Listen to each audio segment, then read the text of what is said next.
Hello all, welcome back to శ్రీస్ fashion house. Video special ఏంటని చూస్తున్నారా? So customized embroidery రాకీస్ అయితే మీ ముందుకు వచ్చేసానండి. సో చెప్పాను కదండి, ఈ 4 days సేల్ అయితే మీకు కస్టమైజ్డ్ ఎంబ్రాయిడరీ రాకీస్ అయితే అవైలబుల్గా ఉంచానని. సో చూడండి, మీకు ఐడియా కోసం అయితే నేను వీడియోలో చూపిస్తున్నాను. సో మనకి బ్రదర్స్ కామన్గా ఎవరైనా పెద్దవాళ్ళు అవ్వచ్చు, చిన్నవాళ్ళు అవ్వచ్చు, జనరలీ బ్రో అని పిలుచుకుంటాం కదండి. సో బ్రో ఇలా ఎలా అన్నా చేపిస్తాను, ఆర్ ఎల్స్ తెలుగులో కావాలంటే అన్న అని ఇలా చేపిస్తాను.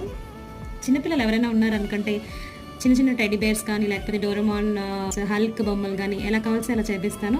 తమ్ముడు, చిన్నవాళ్ళు ఎవరైనా ఉన్నా తమ్ముడు ఇలా కావాల్స్తే ఇలా. ఇవే కాకుండా మీకు వీటిలో మీ యొక్క బ్రదర్ యొక్క నేమ్, సో మీ బ్రదర్ నేమ్ ఏదైతే ఉందో ఈ బ్రో ప్లేస్లో అలా కూడా కస్టమైజేషన్ చేపిస్తాను. సో మీకు ఇలాంటివి కావాలి అనుకుంటే, మీ బ్రదర్స్కి యూనిక్గా ఎంబ్రాయిడరీ రాకీస్ కట్టాలి అనుకుంటే మాత్రం వెంటనే మన శ్రీస్ ఫ్యాషన్ హౌస్ని విజిట్ చేసేయండి, ఆర్ ఎల్స్ స్క్రీన్ మీద కనబడుతున్న నెంబర్కి కాంటాక్ట్ చేయగలరు. Thank you.